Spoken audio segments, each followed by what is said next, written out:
I should have trusted my gut the moment my friend said the words blind date. I'm 24. I've had my fair share of awkward dates, situations, and ghosting, but Evan seemed different.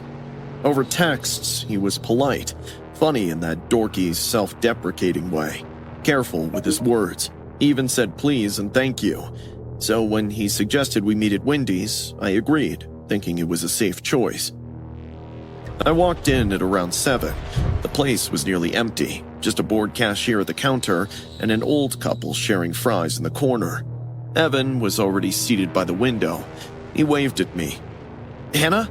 Hi, over here." I smiled and walked closer. He looked exactly like his pictures, an innocent-looking hot guy. Hey, sorry if I'm a little late. "You're right on time." He beamed. "And you look beautiful." For the first 20 minutes, everything was so good. We shared nuggets, joked about how nobody actually knows what the Frosty is made of, and talked about movies, jobs, and family. He laughed a little too loudly at my jokes, but I chalked it up to nerves. Then, he asked me something that changed the mood of the date immediately. "So, how many guys have you slept with?" Wait, what? "You heard me," he said, tone flat. "Just need to know." I laughed, the kind of nervous laugh you do when you're praying at sarcasm. That's kind of a personal question for a first date, don't you think? His face didn't move, not even a smirk. His eyes stayed fixed, unblinking, like he was studying my reaction. I muttered, reaching for a fry to diffuse the awkwardness. Let's, talk about something else. "Why? We should be honest with each other if this is going to work." This? Work? I didn't even know his middle name. I pushed my chair back slightly. Evan, that's not an appropriate question. I'm not answering that. His jaw clenched. For a moment, he just stared at me, like he was silently calculating something. Then he said, in a calm but chillingly firm voice, "If we're gonna date, you'll have to cut contact with every male friend you have. I don't want competition." I felt the pit in my stomach turn heavy. Okay, that's it. The date is over. I stood up to leave, but he grabbed my hand. Before I could understand what was happening, he yanked me back at the table, ordering me to sit down. His voice wasn't loud, which disturbed me more. Evan, let go! I hissed, trying to free my arm. His grip tightened. "Why are you overreacting? I'm being honest with you. That's what women want, right? Honesty?" I looked toward the counter. The cashier had gone to the back. The old couple was leaving. No one was watching. My throat felt tight. I said, let go! Instead of releasing me, he reached over to his tray with his free hand and picked up a fork. He held it loosely between his fingers, his grin stretching unnaturally wide. "How about a little game to lighten the mood?" Before I could answer, he stomped my hand and spread my fingers on the table. My heart slammed so hard, I could hear my pulse in my ears. What do you think you're doing? Evan, don't you...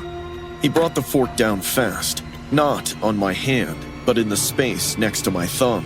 The metal clinked sharply, then again, between my thumb and index finger, then again, faster, faster. Every stab of metal hit the table with frightening precision. He was laughing, actually laughing under his breath, like it was the most fun he'd had all week. "Ain't I terrific?" he said between breaths. I couldn't move, couldn't breathe. The fork kept slamming down, missing my skin by millimeters. The world narrowed to a blur of his hand and the rapid metallic tapping that echoed through the empty restaurant. My fingers trembled uncontrollably. I felt tears prick my eyes. Stop, I whispered, barely audible. He didn't. If anything, he sped up. Clink, clink, clink, clink, clink. Then, suddenly, he froze. The fork stopped midair, hovering over my hand. He slowly tilted his head to the left and stared at me with a blank expression. His eyes were filled with part amusement, part ownership, and part something darker. For a few seconds, he sat like that. I was shaking in fear. Then he loosened the grip, saying, "Relax, babe. Just a joke." My entire body jolted as if I'd been released from a rope. I ripped my hands away from him, stumbling backward so hard I almost fell from the chair. I didn't say a word, just grabbed my purse and ran out of the door into the cool night air, gasping as if my lungs had been underwater.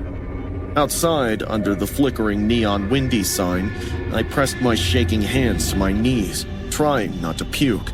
My vision swam. My fingers tingled where he'd held them down. I heard the door chime behind me. I froze. Evan stepped out, hands in his pockets, rocking on his heels like nothing had happened. "Text me when you get home," he called happily. "I had a great time." I backed away until I was across the parking lot. He watched me the entire time, smiling like we had shared some intimate, private joke. I blocked him before I even reached my car. I went home and showered twice, trying to scrub off the feeling of his hands. I told my friend never to set me up again, and I meant it. But the part that keeps me awake even now, 2 nights later, I found something in my mailbox. A Wendys napkin, with a single fork mark stabbed through the center, and a note written in shaky handwriting. "You pulled away too fast. Next time, I won't miss." I still don't know how he found my address. I just know I sleep with the chain lock on now, and I don't go on blind dates anymore. I was 19 when this happened, and I still can't walk at night without checking behind me every few seconds. It was Halloween, the one night everyone at my college acted like consequences didn't exist. I wasn't even planning to go anywhere, but then a Snapchat invite from my friends popped up, an underground costume rave, supposedly 2 blocks from campus. They all looked like they were having the time of their lives, so I figured, fine, just for an hour. The party was in some abandoned-looking basement venue under a pawn shop. The second I stepped inside, I regretted it. Flashing lights and the reek of sweat and alcohol accompanied by loud music. But what really threw me off was the crowd. A lot of the people weren't college kids. Some looked mid-30s, maybe older.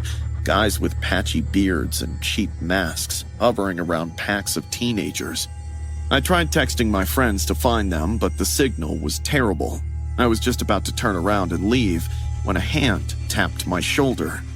"Hey there, sweet Patty." I turned and met a guy standing behind me. He was dressed as the Wendys mascot, not in a funny way, but in a disturbing way. A red pigtail wig, freckles drawn with what looked like a Sharpie, and a blue dress that was definitely way too small for his middle-aged body. Chest hair peeked out from the neckline, and his beard was shaved in an uneven, patchy way. Wrong girl," I said, stepping back. He grinned, showing yellowish teeth. "No, you're perfect. Cute little thing like you. You smell delicious." "Okay, back off." Instead, he came closer. "You alone? I can show you a better party, sweetheart." That was the last straw. I shoved past him and went straight for the exit, not even pretending to be polite. Once I reached the street, the cold air felt refreshing. My dorm was only 2 blocks away. I walked fast, hugging my jacket around me. The street was quiet, except for distant music and laughter from other Halloween parties. I'd made it about halfway when I heard slow, heavy footsteps. I told myself not to look. I told myself I was overreacting, but something inside me insisted.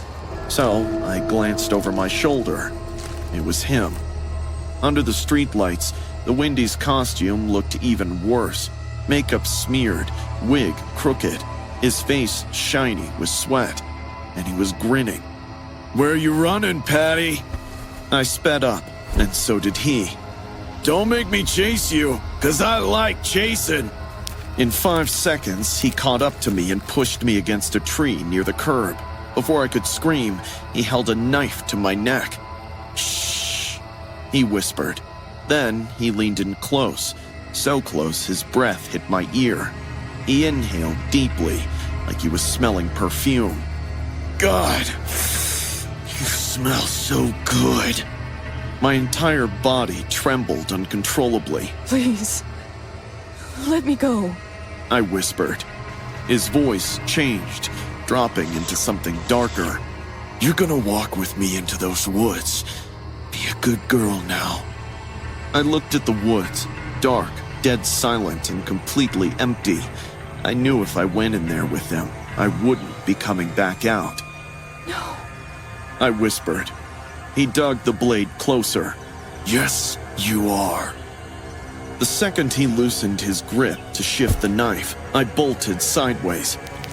I felt the metal slice across my cheek, hot, stinging pain, but adrenaline drowned everything else out.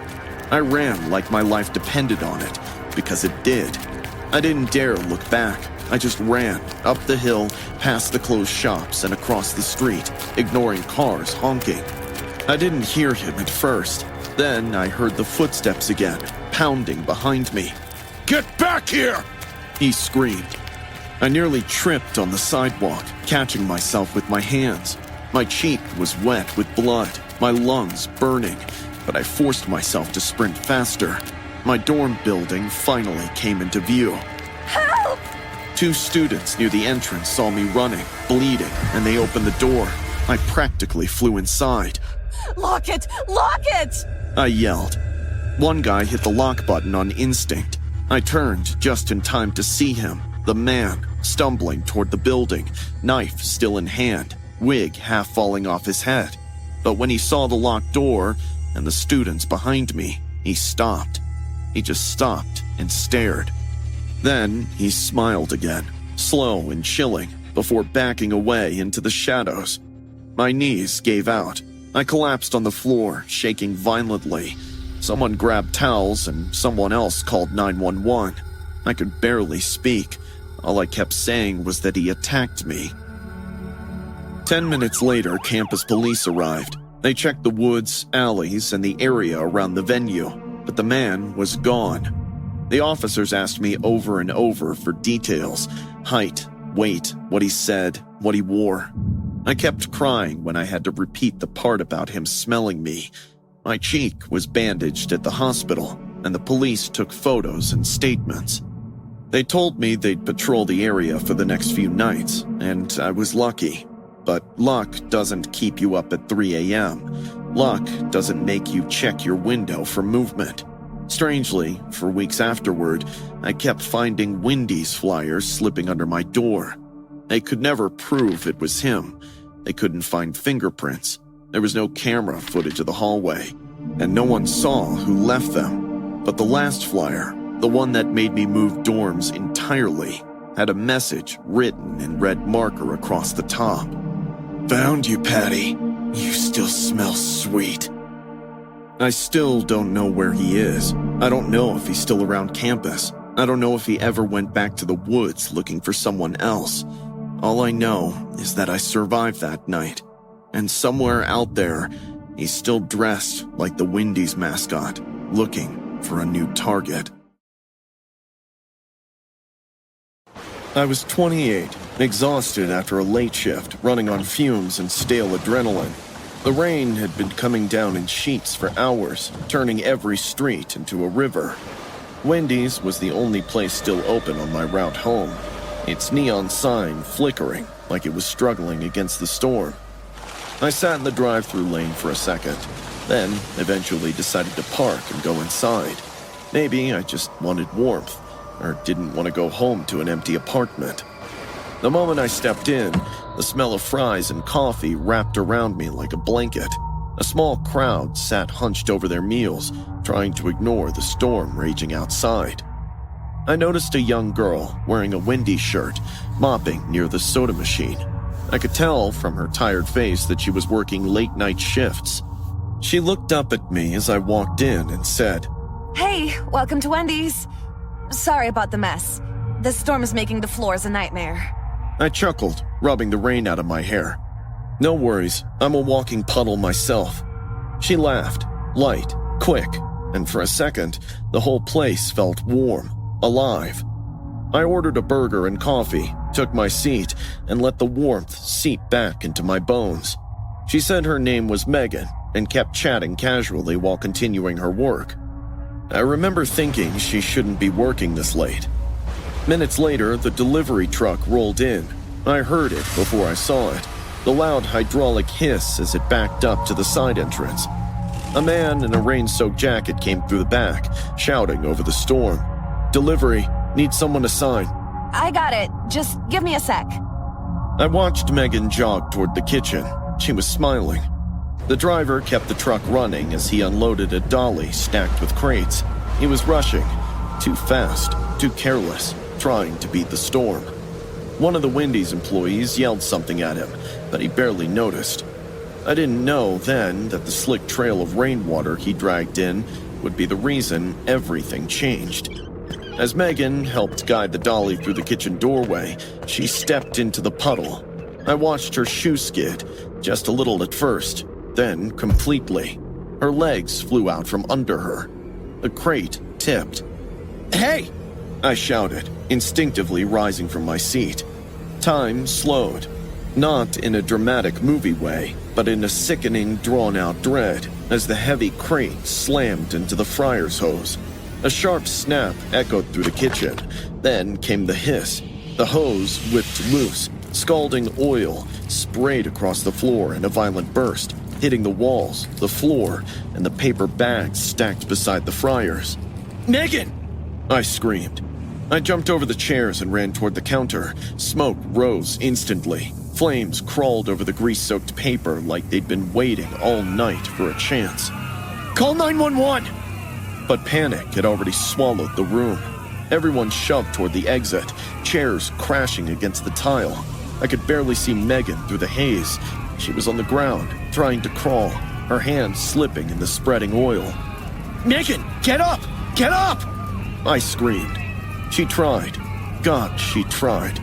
She pushed against the floor, shaking and coughing violently. The flames behind her flared, swallowing the counter, licking upward toward the ceiling tiles.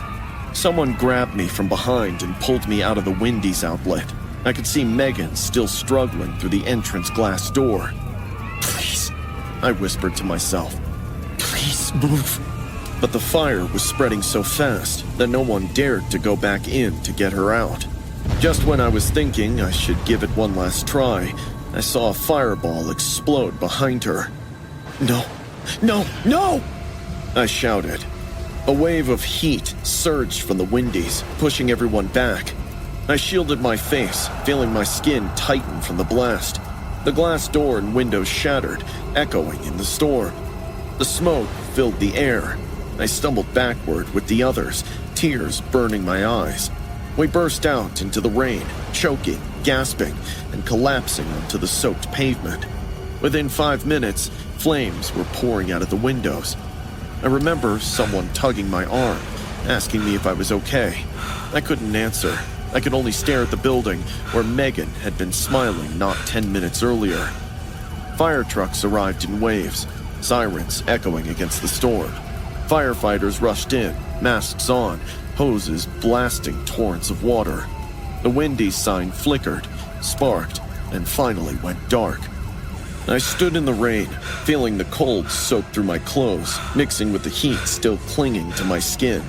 My coffee had spilled somewhere along the way, the cup crushed under someone's foot. By the next morning, the fire was out. The building was a black skeleton, smoking quietly as the sun rose. The news called it a freak kitchen accident. Freak, accident, like those words could erase the sound of her laughter, the warmth in her voice, the terror in her last breath. Reporters moved on within a day. The delivery company sent condolences. Corporate announced plans to rebuild. But me? I couldn't stop replaying it. I couldn't unsee the moment that Megan's foot slipped. I couldn't unhear the silence after her scream. For weeks, the smell clung to me. Fried oil, wet ashes, something darker beneath it. I threw out the jacket I was wearing that night, but sometimes, I swear I still smell it. Worse, some nights, when the rain pounds the windows just right, I hear something else. The soft scrape of a mop across tile. A tired but warm voice saying, Hey, welcome to Wendy's. and behind it, a different sound. A crack, a fall, a scream swallowed by fire. And I know, no matter where I go, no matter how much time passes, I'll always be standing in the rain outside that burning building, watching Megan's helpless face right before the fire engulfed her.